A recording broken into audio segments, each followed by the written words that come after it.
All right, we've spent a lot of time talking about the boys on the Kentucky Derby trail.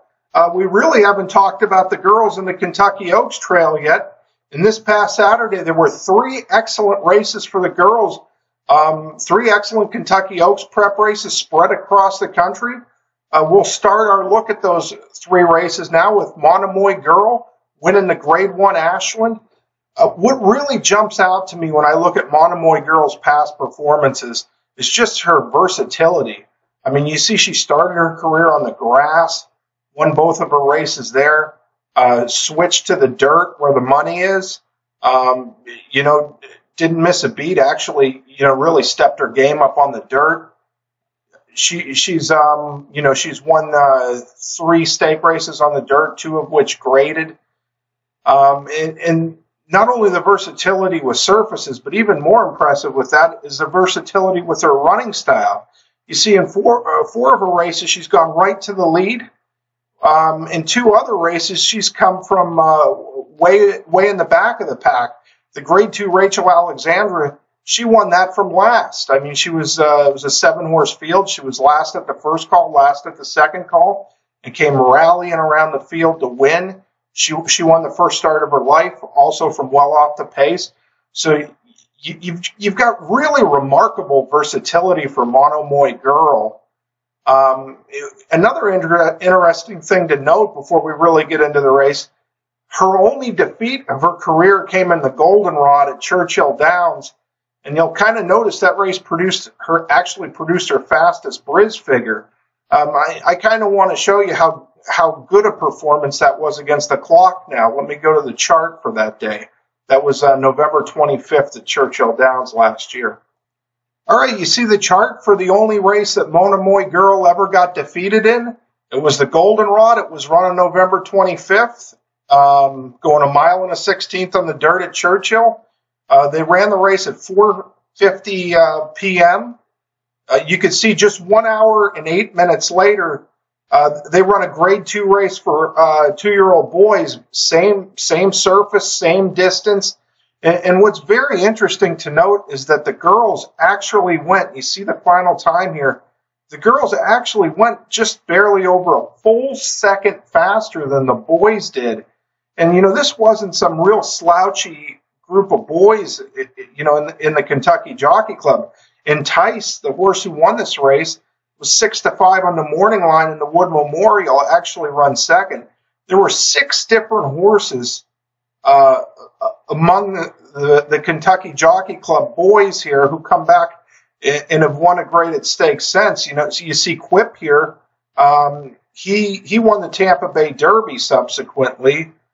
You got Bravazzo. Bravazzo won a Derby prep race at the fairgrounds 2 back. So, I mean, this is, promises fulfilled. Won the Fountain of Youth over, he beat Good Magic in the Fountain of Youth. So this was a solid group of boys. Now, there was a horse that clipped heels and a rider went down, and it was kind of a roughly run race. You had a lot of horses had some trouble. Promises Fulfilled kind of had some equipment issues. You see he was getting out first turn.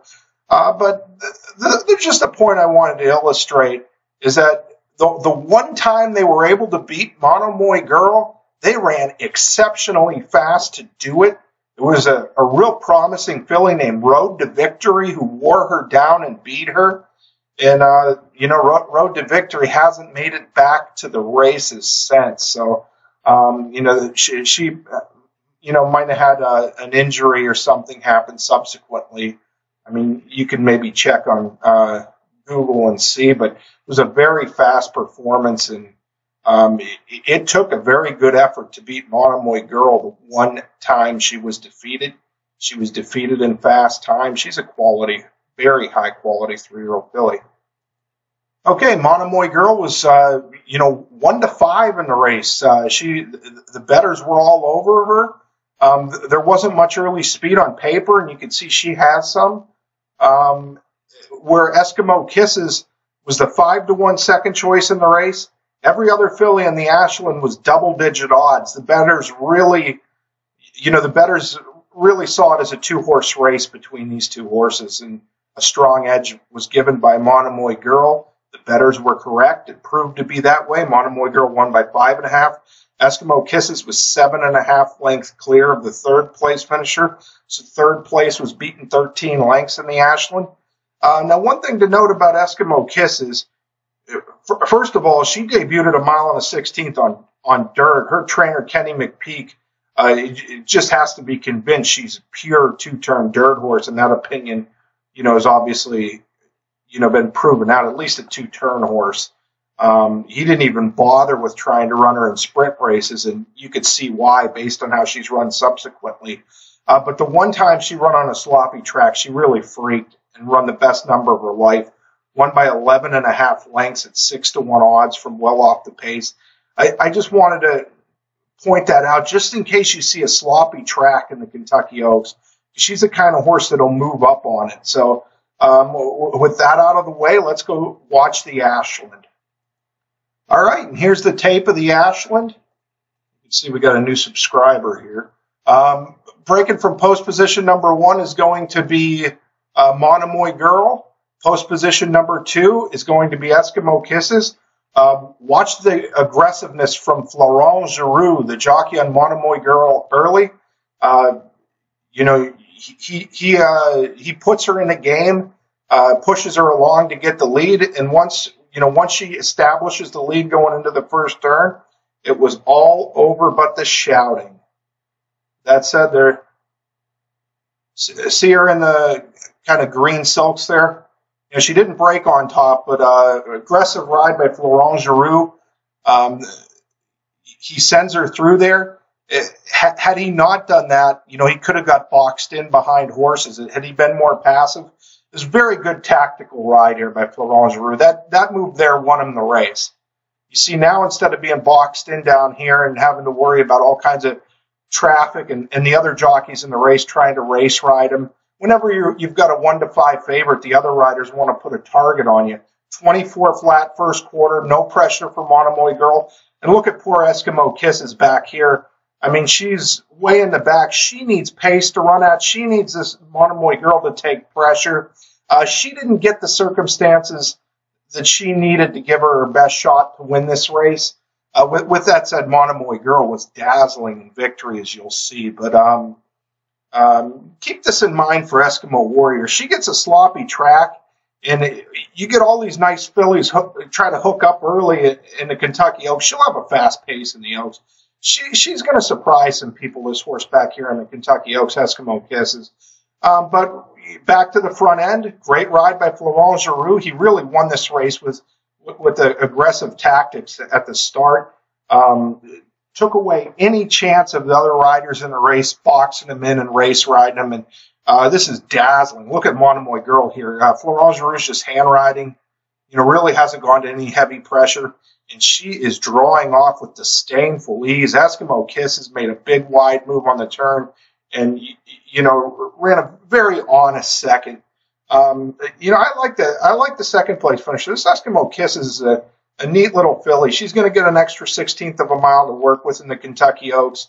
Her connections can do the rain dance. And, if there's a lot of pace and a lot of pressure up front, Eskimo Kiss is going to surprise some people. But Monomoy Girl is very versatile and very talented. All right, we move along here to the West Coast. The Grade 1 Santa Anita Oaks was won by Midnight Bassoux for Bill Spar. An interesting thing about the Santa Anita Oaks, the final time here, you see 1:44.3. It was the slowest final time for a Santa Anita Oaks since 1982, when Blush with Pride actually won this race with a slower time than that. So slowest final time in 35 years, but Blush with Pride, the last filly who won the Santa Anita Oaks with a slower final time, she ended up winning the Kentucky Oaks, a month later. So don't get too hung up on this final time because the track was very, very slow at Santa Anita on Saturday. Now, Midnight Bassoux, you see an interesting thing to note about her. Her sire is Midnight Lute. Yesterday on the Steve Bick radio show, Bob Baffert was being interviewed, and he said Midnight Lute was one of the 5 best Baffert said Midnight Loot was one of the top 5 horses he ever trained. So that's a strong statement. And I'll tell you what, Midnight Loot, he run 123 Beyer in the Forego. He won the Breeders' Cup Sprint twice. It was a very nice horse. I mean, he had some trouble around 2 turns because he had a throat issue. And Baffert said that if he didn't have that throat problem, I mean, he would have been a sensation. He was Midnight Lou was the son of Real Quiet, who won the Kentucky Derby, won the Preakness, and came within a dirty nose of winning the Triple Crown. Victory Gallop nailed Real Quiet in the last jump of the Belmont, to keep him from winning the Triple Crown. So you got Midnight Lute as the sire, but the thing I want you to note about Midnight Basue, she's out of a dam called Diva Delight, who was sired by Repent. Now, Repent was a Kenny McPeak trained horse. He was a pure 2-turn dirt horse. Down here with Diva Delight, you see she debuted at 4.5. She didn't win at 5.5, didn't win at 5.5, didn't win at 5. Finally, she won on a sloppy track here. But, Repents, they're usually always 2-turn dirt horses. And you could see when this horse, Diva Delight, ran beyond 6 furlongs on dirt, she was 7 for 7 lifetime coming into the Black-Eyed Sioux. The first time she did it, she ran 6.5 on the dirt here, won by over 4 lengths. The second time she run beyond 6 furlongs on the dirt, they stretched her out to a mile. She won by 8 lengths. So 2 for 2. This was a grass race. This was a grass race. This race here, you see the X with the circle through it. That means the race was supposed to be on the grass, but because of weather conditions, they took it off and moved it to the dirt. So this is a dirt race at a mile. She won by 7.5. Come back at 7 furlongs on the dirt, won by 2 3/4. She won her stakes debut by 1 3/4. Run again a mile and a 40 on the dirt. The Suncoast Stakes at Tampa, win. Win the Grade 3 Florida Oaks by 2 lengths. Here you see they run her on synthetic. The A with the circle means it was a synthetic track. Keeneland had poly track in the day. So she was 7 for 7 in dirt races beyond 6 furlongs. Her only defeat, they ran her in the Black-Eyed Susan. That's the basically the girls' version of the Preakness. They always run this race the day before the Preakness Stakes at Pimlico. And, she was at her customary position back in the pack, and she clipped heels early and fell with Julian Le Peru. Diva Delight unfortunately went down in that race. It was the end of her racing career. But it wasn't the last we heard of her because she was bred to Midnight Lute, and that give you Midnight Basue. With that said, we'll go watch the Grade 1 Santa Anita Oaks from Saturday. She was the 3-5 favorite, and she got the job done with big margins between them. 1 by 3.5 was another 3.5. So third was beaten 7. Fourth place was beaten 14 lengths in the 9-horse field. Let's go watch Saturday's Grade 1 Santa Anita Oaks. All right, here it is. The tape is all queued up to the start, and we've got Midnight Basue as the 3-horse. That said, we're going to run it. You see, she broke good. She broke pretty well there. But the rider, sensing a quick pace here, kind of lets her settle in, and she's only gotten 1 beat in the run to the first turn. She's kind of caught a little wide. Right here, you'd be a little worried, is it better that she might be a little bit too far back. And when you see the first fraction, you're going to be even more worried. But you have to keep in mind, see 23-2, and she's only got 1 beat. The Bob Baffert filly is just loose on an easy lead. Baffert's horse is out there all by herself without pressure. So it might have been a little concerning if you bet her at this stage. If you bet her at this stage of the race, you might be worried. But this is a slow track. I mean, this isn't like your typical 23-47. I mean, that's they went 47-3 for the half. That's like a 46 on a typical Santa Anita track, just because this surface is very deep, very slow. This was the Santa Anita Derby day when Justify and you see her. Look at her move now. This is a tremendous move. She's running by horses like they're tied to a post right here. 3 wide and just catapulting past horses. She's into 4th right now. Out in the clear, she's just picking them up and laying them down right now. Very impressive move there by Midnight Basoo. I mean, that was her sire, Repent, used to, she kind of reminds me a little more of Repent than Midnight Loot, but she is a daughter of Midnight Loot out of a Repent mare, and she's drawn off nicely. This filly here, Creator, run very, Spectator, run very nice in defeat. But it was all Midnight Basoo. Now, yes, the final time was the slowest in the race in the last 35 years, but look how far this field stretched out here. Don't get too, carried away with that. Look at these horses. It's a grade 1 field on the West Coast. They're spread out. I mean, there's horses staggering across the wire. I mean, a very tiring track. Don't worry about the time. But, Blush with Pride in 1982, she won this race with an even slower time. She won the Kentucky Oaks. Maybe the track was real slow then. I don't know. I was in diapers in the year 1982, so when Blushing Pride won, but she went on to win the Kentucky Oaks after winning in a slow time. Midnight Basoo was very impressive. I mean, visually, she was very, very impressive.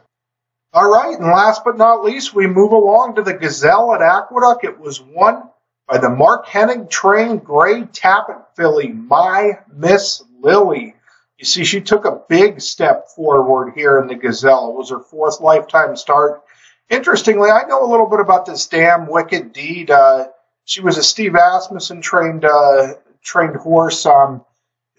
She run nowhere in her first 2 career starts as a maiden, really didn't show much.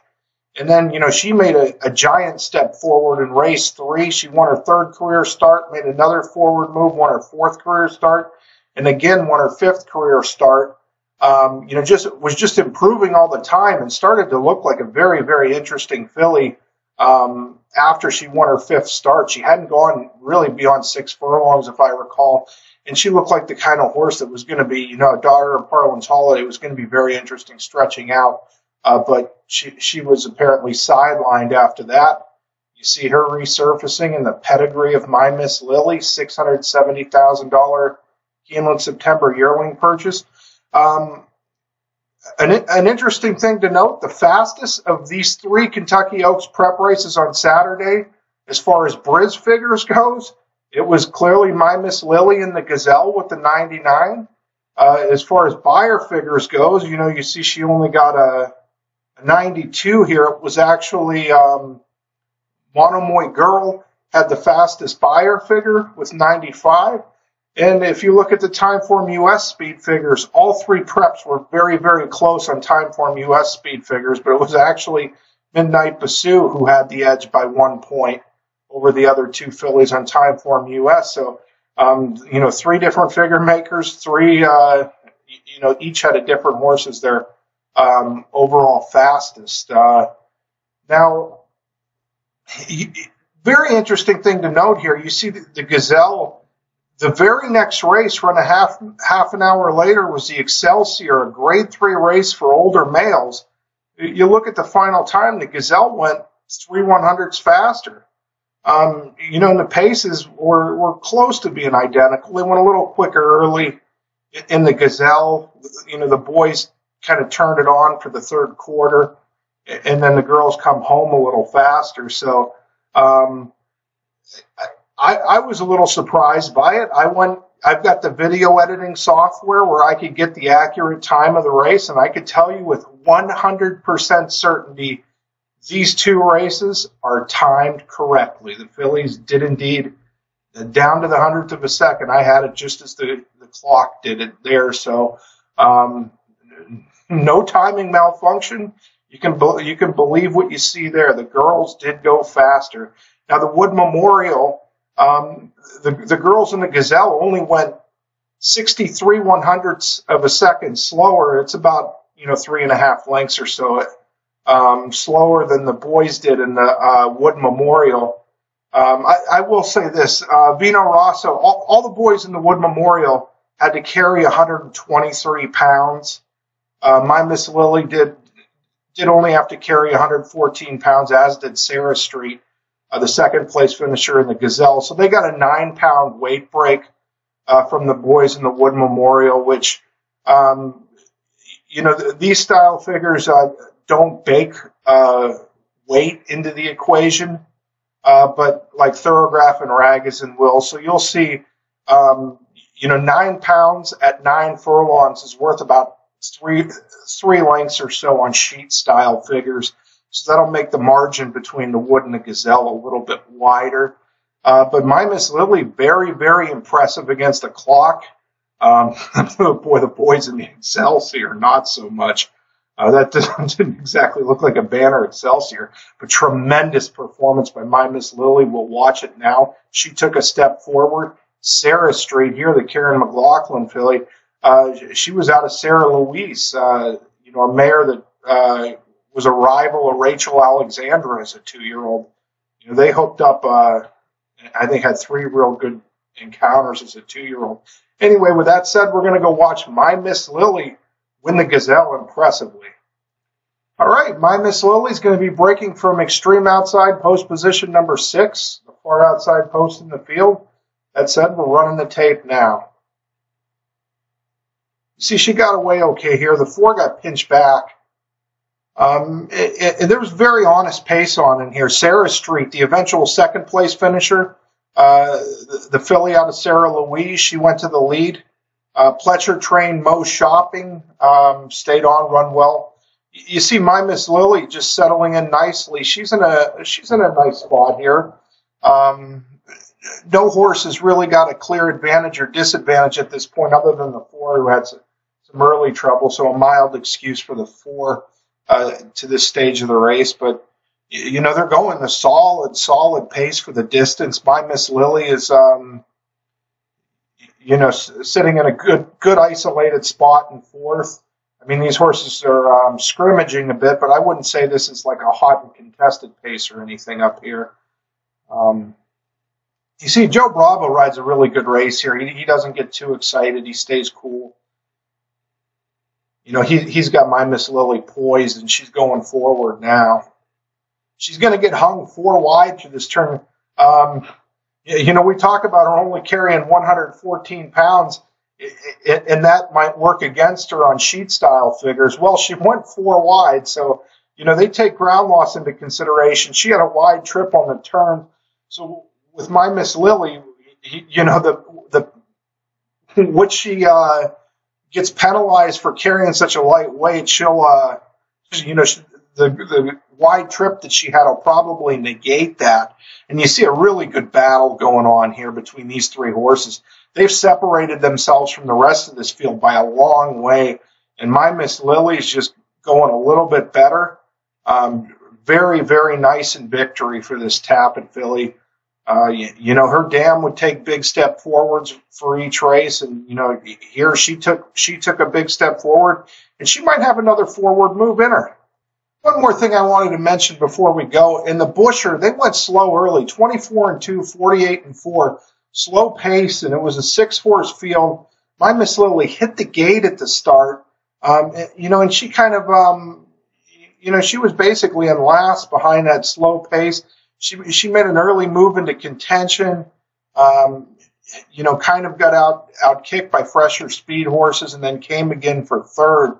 So, I mean, she was really disadvantaged by circumstances in the Busher. Not so there. You see in the Gazelle, she broke just fine. She was wide on both turns, but she ran a very nice race. And what was her 2-turn debut, tapping out of Harlan's Holiday? I mean, that's a fine pedigree for 9 furlongs. You don't have to worry about the distance for the Kentucky Oaks. She just run 9 furlongs. So, My Miss Lily, an improving filly. She run very fast, faster than the older males in the Excelsior. And there she is. I hope you enjoyed it. That was our look at the fillies. Thank you for watching.